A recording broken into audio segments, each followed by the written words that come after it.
y jóvenes amigas, hoy apareció en la Gaceta Parlamentaria un proyecto de reforma constitucional que desde hace tiempo he elaborado y que se refiere al artículo 11 de la Constitución.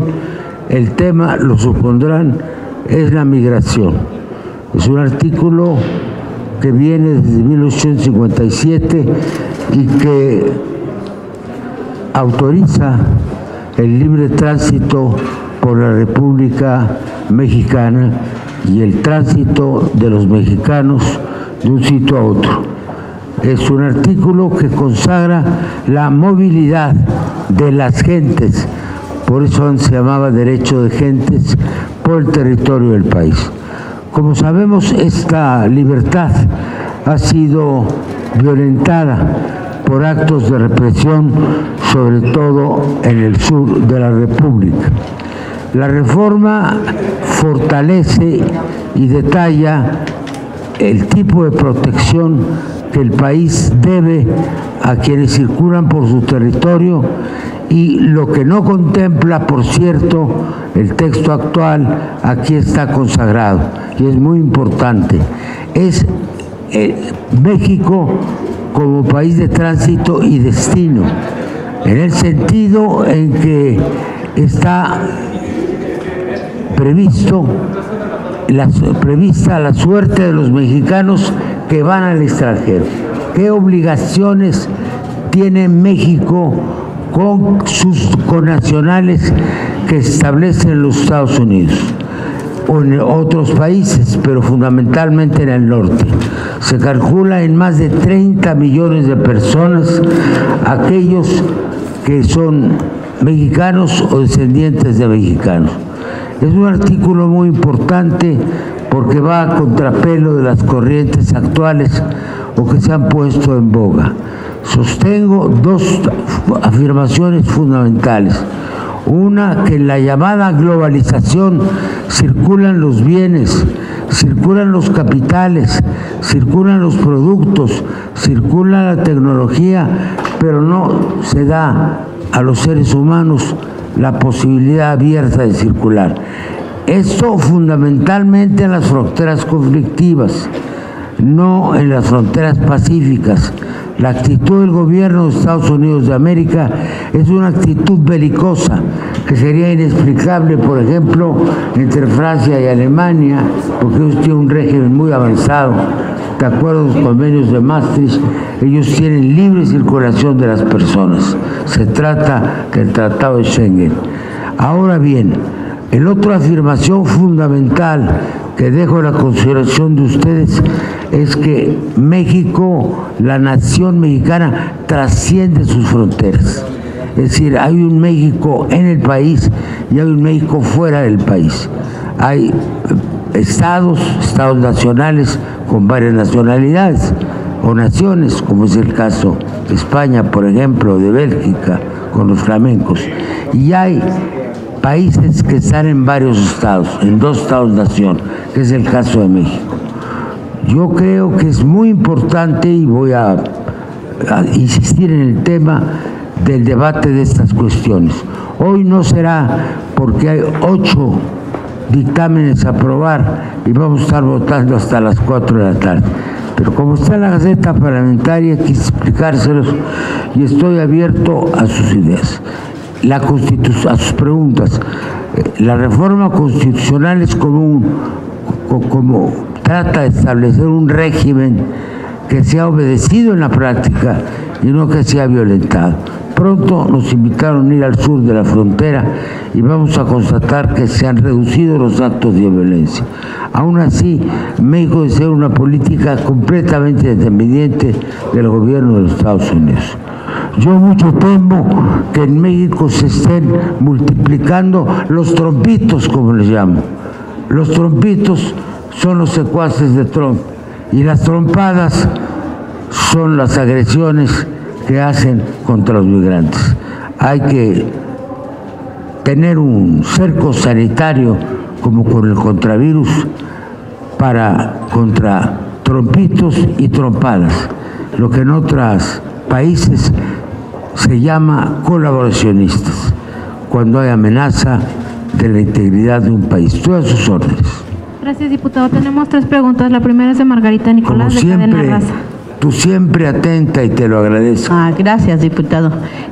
Diputado, preguntarle precisamente, ya esto lo consensuó usted con su bancada, ¿qué dicen? ¿Lo van a apoyar? Porque a veces, pues sí, tienen unas iniciativas muy buenas. No lo sé.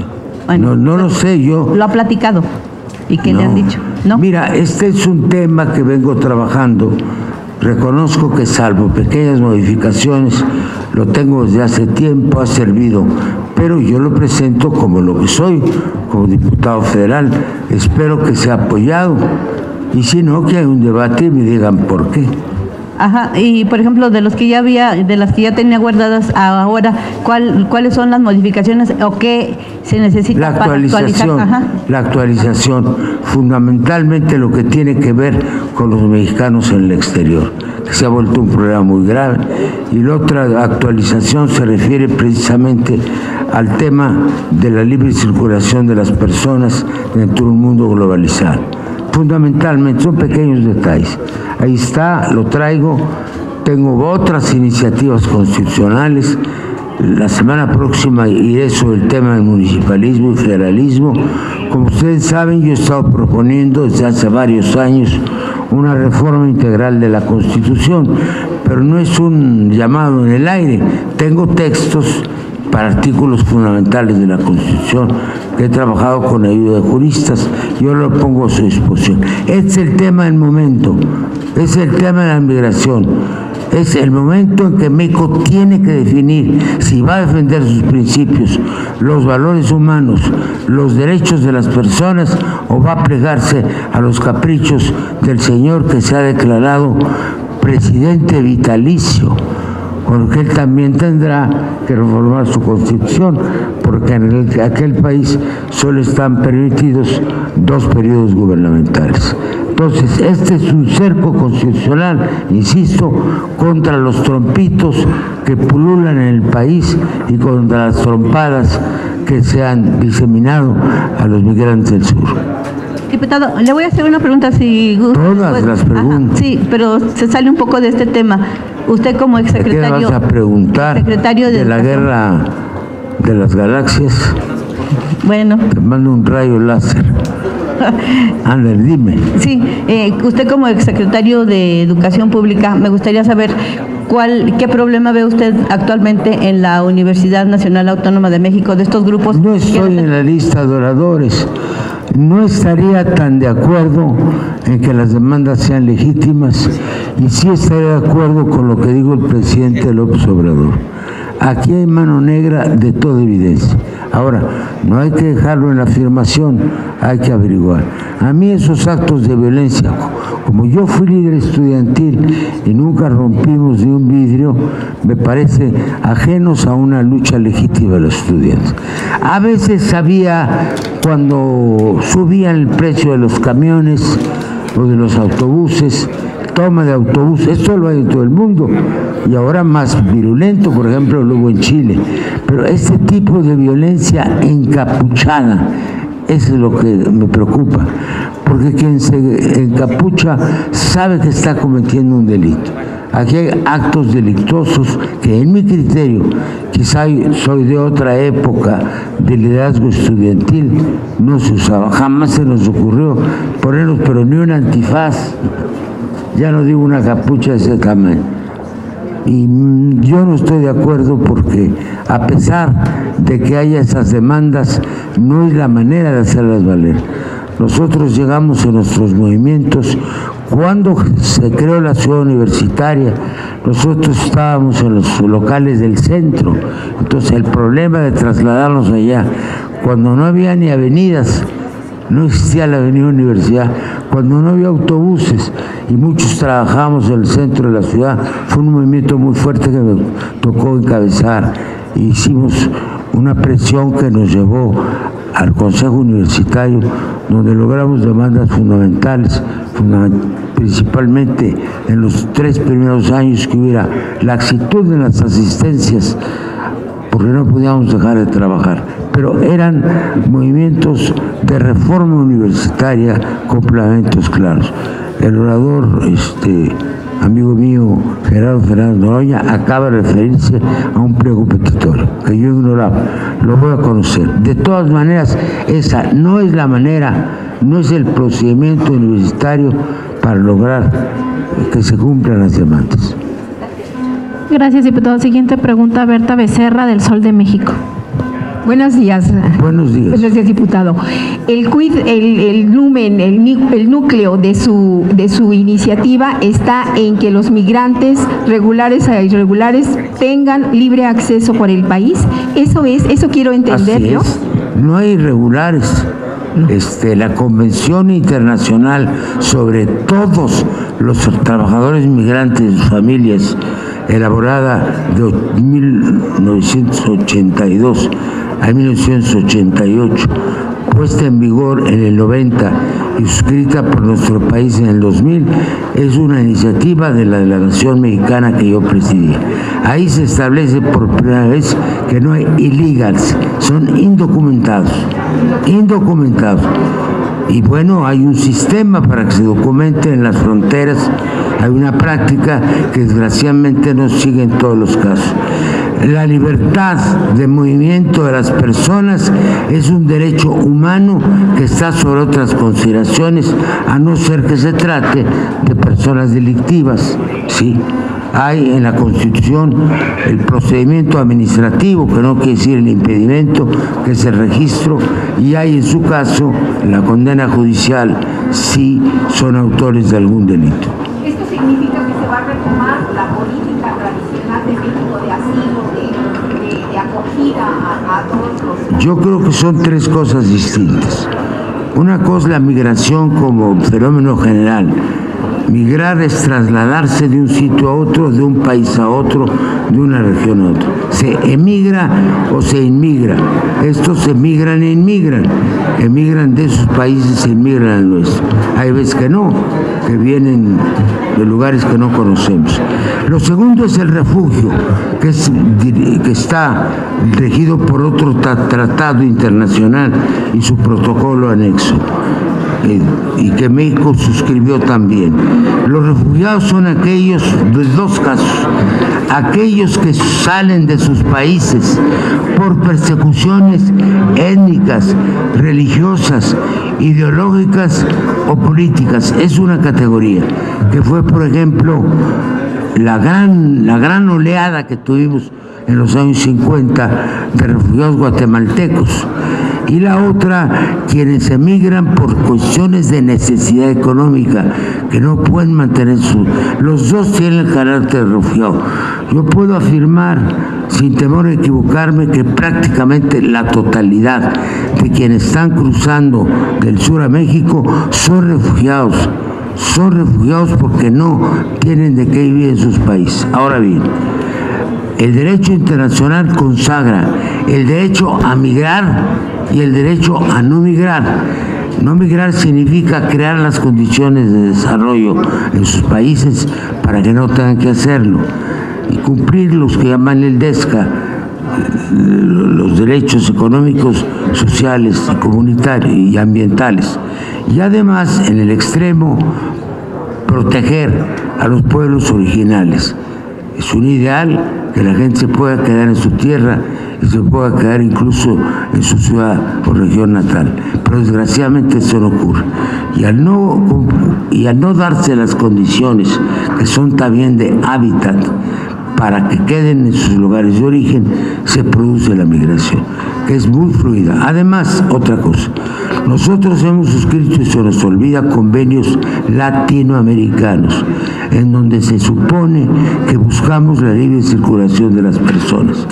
No el Estatuto Europeo, que es mucho más avanzado, pero siempre hemos dicho que apreciamos el sueño bolivariano, que en realidad es un proyecto de integración regional. ¿Cómo es posible que los oradores fáciles, así les llamo, sigan hablando de un proyecto bolivariano cuando los migrantes del sur, el país que está más al norte de Latinoamérica, el país frontera, los detiene y los deporta?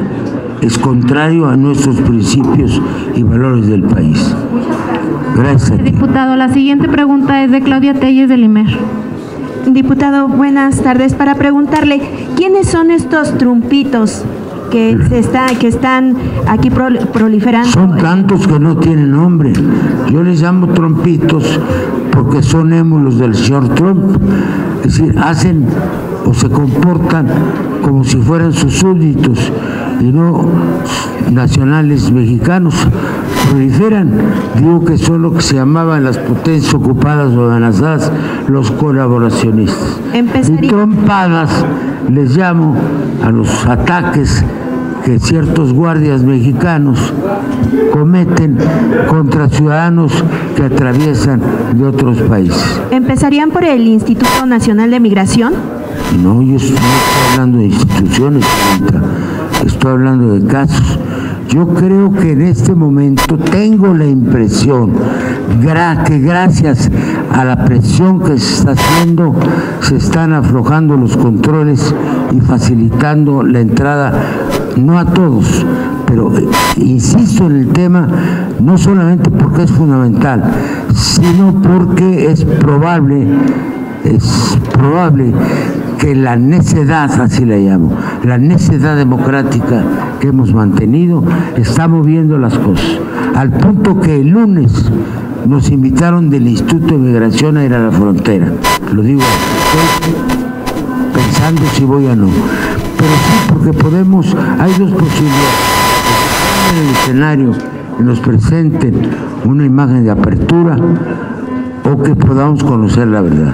Creo que tenemos suficiente experiencia y conocimiento de las cosas y podemos interrogar. Quisiera constatar que esto comienza a cambiar, pero hay que seguir atacando a los trompitos. Yo ya tengo varios meses en este tema, creo que ya hasta se me identifica con este tema y creo que vamos poco a poco ganando. Desde luego sé que ya no está la Guardia Nacional ahí, lo que ya es una ventaja. Tiene un ataque que a pesar de que se me criticó los compañeros, ya lo teníamos en un dispositivo para pasarle en pantalla, se enteraron y no quisieron dejarme hablar, me dejaron colgando con mi video, sí, es indiscutible. Creo que las cosas empiezan a cambiar. Es quizá un acto de fe, pero tengo signos y sí es muy probable que vaya a comprobar qué está pasando. Ahora, la actitud del gobierno de los Estados Unidos no le hemos cambiado para nada. Ahora, tenemos una ventaja, el que se llama presidente vitalicio, que es el trompo mayor, va a estar en campaña y vamos a ver qué dicen los demócratas, sobre todo si gana Sanders la candidatura. No es una época mala para nosotros, al contrario, la campaña norteamericana permite hacer muchas cosas. Nosotros no podemos hacer, porque no lo vemos, lo que hizo nuestra amiga Nancy Pelosi, que rompió los documentos en su cara. Siguiente pregunta de Manuel Carrillo de Notimex. A tus órdenes. Diputado, buenos días. Preguntarle si esta iniciativa no se enmarca en un contexto donde usted mismo hace referencia que su bancada no lo dejó exponer los abusos de la Guardia Nacional. No fue mi bancada de la Cámara. Según recuerdo, fue una persona del Senado. Claro. Del Senado, sí. Pero esto se... No fue. Y además, bueno, arguyó cosas reglamentarias que también se avalen en el Parlamento. Y quizá no estaba enterado o enterada del alcance de lo que yo iba a decir. Yo estoy cierto que esta iniciativa es acorde con los principios de la 4T, o si no yo preguntaría en voz alta, ¿qué es en migración la 4T? Este es un intento de respuesta. Yo diría que me den otros. ¿Qué es en migración la 4T? Porque la 4T se define en cada uno de los temas. ¿Qué es la 4T en distribución del ingreso? ¿Qué es la 4T en política económica? ¿Qué es la 4T en descentralización, cualquier tema que se nos ocurra, en federalismo. La 4T significa una transformación de las instituciones y de los valores nacionales. Esta es una respuesta, es lo que creo yo que es la 4T en política. Diputado, sin embargo, el gobierno está cada día más presionando a la migración, es decir, que pone más controles. Se sabe que en esta administración es cuando se ha deportado a más gente. ¿Cómo cree que esto va a influir en el gobierno? ¿La administración de los Estados Unidos o la nuestra? La nuestra tiene unos cuantos deportados que se dice estaban perseguidos por Interpol, y yo quiero creerlo. La deportación no es el fuerte tampoco de Trump. Se dice y se puede comprobar que también el señor Obama hizo deportaciones. El fuerte es otro, es la agresión contra los mexicanos como seres humanos, es la xenofobia, es el racismo. Ante que tenemos que reaccionar no solamente con valores jurídicos, sino con valores humanos, y lo digo con toda claridad. México debía tener mucho menos tolerancia hacia ataques a nuestra dignidad personal, colectiva y nacional. Siguiente pregunta, Fernando Damián, de Milenio. ¿Qué tal, diputado? Buenas tardes. Tus órdenes. Gracias. Insistir un tanto en la pregunta que le hacía mi compañera Claudia, en el sentido de si usted ve, por llamarle de algún modo, infiltración de trompitos, de colaboracionistas en instancias como el Instituto Nacional de Migración. Creo que está corrigiendo. Es decir, lo digo sin aventurarme, pero tengo señales de que en las últimas semanas, sobre todo después de que hicimos aquella denuncia sobre la salvaje agresión, no ha habido nada. Creo que está retirada en este momento la Guardia Nacional. Creo que ha habido oídos abiertos del gobierno. No es una creencia, es la sensación que tengo, pero tengo una semana o menos para constatarlo. Muy probablemente iré a Chiapas y veré cómo están pasando las cosas. Pero han vuelto a migración gentes que tienen una idea de derechos humanos, están volviendo, y al que estaban empleando, yo no pedí la renuncia de nadie en específico, sino de quien hiciera esa tarea. Siento que están reduciendo el aspecto carcelario y están aumentando el humanitario.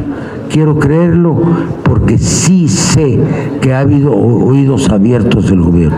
Mi denuncia es muy fuerte, ha salido en la prensa extranjera, tengo antecedentes para hacerlo porque soy incluso coautor de tratados internacionales en la materia, y no he mencionado el pacto de Marrakech, que es el pacto sobre una migración segura, regular y ordenada. La segunda pregunta, la iniciativa que presenta el día de hoy pretende prohibir la criminalización de los migrantes.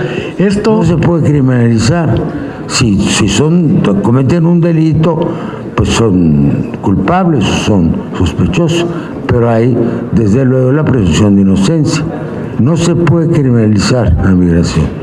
¿Eso implicaría la prohibición del uso de la Guardia Nacional para contener a la migración en la frontera? Eso sería un aspecto reglamentario, un aspecto de una ley secundaria, pero cualquier tipo de fuerza pública estaría prohibida. Ahora bien, si una fuerza como la Guardia Nacional, que esa fue la razón de su creación y la razón por la cual el combate al narcotráfico se pasó del ejército, cuya función pues es más agresiva a la Guardia Nacional, fue porque respeta derechos humanos.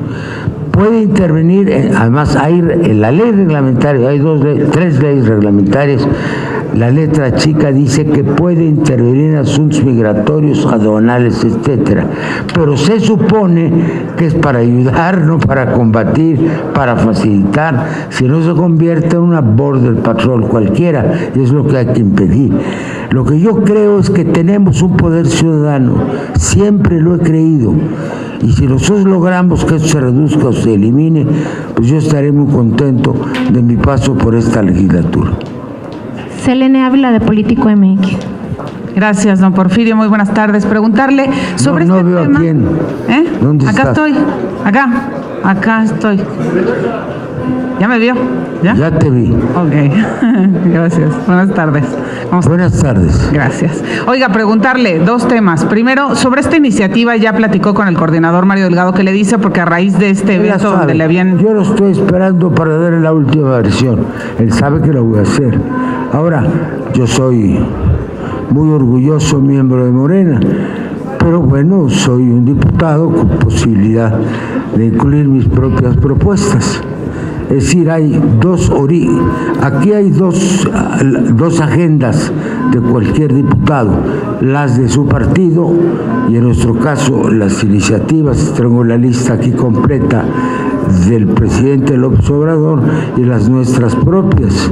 Es decir, no somos nada más aplaudidores, somos legisladores con opinión propia y de hace mucho tiempo, antes de que nuestro movimiento existiera. Estas ideas yo las defendí como embajador de México cuando no existía ni el PRD ni nada de eso, cuando todavía ni siquiera comenzamos la disidencia. Comenzamos al año siguiente que yo regresé allá. Y precisamente fue nuestra disidencia por la falta de respeto a los derechos humanos del antiguo régimen. Yo llegué impregnado de estas ideas, las cuales nunca he renunciado. Están en el origen mismo de nuestra disidencia que condujo a la transición democrática en México. Y ahora bien, don Porfirio, ya que usted habla de su partido, rapidísimo preguntarle, en el INE ya reconocieron a Yetskol Polevsky como presidenta de Morena, pero hoy va a registrarse como presidente interino Ramírez Cuellar. ¿Qué opinión le merece en este sentido lo que está pasando? Bueno, trato de no intervenir en política interna de los partidos, y bueno, no me anticipo a lo que hagan las autoridades jurisdiccionales.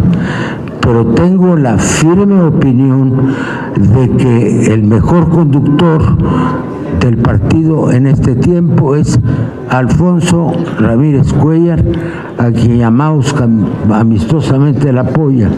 Y la prueba es que ha sabido conciliar, lo conocen ustedes bien, es un hombre lleno de buen trato, de simpatía, de sencillez, es un hombre no conflictivo, fue muy eficaz parlamentario y bueno, yo hablé por cierto hoy en la mañana con él para ver cómo van las cosas y le dije que me estoy ya pensando que llegó para quedarse, como decía aquella propaganda, cuando menos para quedarse un rato. Yo lo creo capaz de conciliar al partido y de resolver muchos problemas que no le corresponde intervenir ni lo hace al presidente de la República, sino una buena dirigencia del partido. Estoy contento, debo decirlo, amistosamente solidario y con bastante esperanza de que los problemas más agudos en este tiempo y más de fondo lo resuelva. Le he sugerido, quiero decir, un segundo Huastepec, del cual me recordó. Huastepec fue aquella reunión en la cual el naciente PRD se discutió su línea política, que considero que debemos tener, digamos, una forma de reunión plenaria con una agenda para discutir nuestras posiciones. Y si no hay ninguna otra pregunta... Hay una última pregunta, diputado, de Karina García del Universal. ¿Dónde está Karina? Aquí mismo, diputado. Karina. Aquí, medio metro. Tú entrevistaste a la comisaria de Derechos Humanos, ¿verdad? Sí. Oiga, sí, muy buena entrevista. Le quisiera preguntar, ¿qué opinión le merece estos argumentos que contraponen a la propuesta de usted respecto a la migración y que dicen, bueno, es que no les vamos a poner una alfombra roja, queremos que sea migración ordenada, como dice el Pacto de Marrakech, y lo que está haciendo el gobierno es ordenado? Eso es el argumento que oponen a... Sí, yo lo sé, la declaración del subsecretario de Relaciones con... Digo que no vamos a poner un tapete rojo. Obviamente él maneja dinero y un tapete rojo desde la frontera sur hasta el Bravo debe costar muchísimo. Es una metáfora equivocada porque no conoce el tema. La alfombra roja entonces le pone Francia a los que vienen de Alemania y le pone España a los que vienen de Portugal. No es cierto, simplemente practican la libre circulación de las personas. Lo que pasa es que hay un prejuicio y perdónenme, yo no creo que seamos un país racista, pero en este país se ha alentado la xenofobia de los mexicanos contra los migrantes del sur. Los que llegan por avión no. los que llegan por avión, esos no. Por ejemplo, de Argentina no viene la caravana, ellos deben llegar por otros medios de locomoción. A tus órdenes. Ahora sí, última pregunta. Buenos días, diputado. Yo quisiera pedirle una opinión sobre lo que está pasando en la UNAM. Hay un riesgo de que... Ya lo dije. En este momento... Con mucho gusto, sí. Oí la intervención de mi amigo Fernando Noroña, porque me pareció interesante y luego vine. Yo considero que son actos de una violencia inaceptable en la universidad. No se puede comparar con el movimiento del 68 para nada, que es un movimiento pacífico a la que el gobierno respondió con violencia. Este es un movimiento que tiene, como dijo el presidente de la República, que tiene cola, que tiene alguien que le mece a la cuna, que tiene un elemento no universitario. Simplemente dije, el que están encapuchados y es una especie de autocondena. El que está luchando por una causa universitaria no tiene por qué encapucharse. Y si tiene un pliego petitorio, pues no es la manera como lo van a obtener. Hablé también de nuestras antiguas demandas como dirigentes, que llegamos a cerrar la universidad cuando yo lo era, pero cambiamos cosas muy importantes para el buen tránsito a la ciudad universitaria. Tiene que tener una bandera clara. ¿Qué quiere? ¿Qué quiere? La democracia de la sociedad no es el caso. Quieren más democracia. Este es desde Francisco Madero este gobierno, el único en la historia de México que tiene plena legitimidad y legalidad. Significa no solamente un cambio de sistema político, sino un cambio de régimen. ¿Qué más pueden pedir? Que se comporte bien, desde luego. Pues muchas gracias. Pareciera que estamos otra vez ante el riesgo de que se insista de que son causas externas y pudieran dar lugar a una represión como en el 68. Yo espero que no llegue a la represión y no será la misma. Yo espero que la experiencia sirva en este caso, pero la violencia vino de allá, que no es el caso del 68. Yo no estoy en ningún caso por la represión y me hago eco del presidente que dijo hay que dialogar, hay que discutir. Si tienen demandas, se sientan en la mesa. A mí me llegó a pasar en mi último tramo como secretario del Trabajo que me parecieran no encapuchados, pero sí cubiertos. Y yo lo recibía después de la medianoche, pero se quitaban las máscaras porque no se puede dialogar. Si no, yo me pongo la mía. Es un diálogo, si no de sordos, cuando menos de ciegos. Muchas gracias. Gracias, diputado. No hay más preguntas.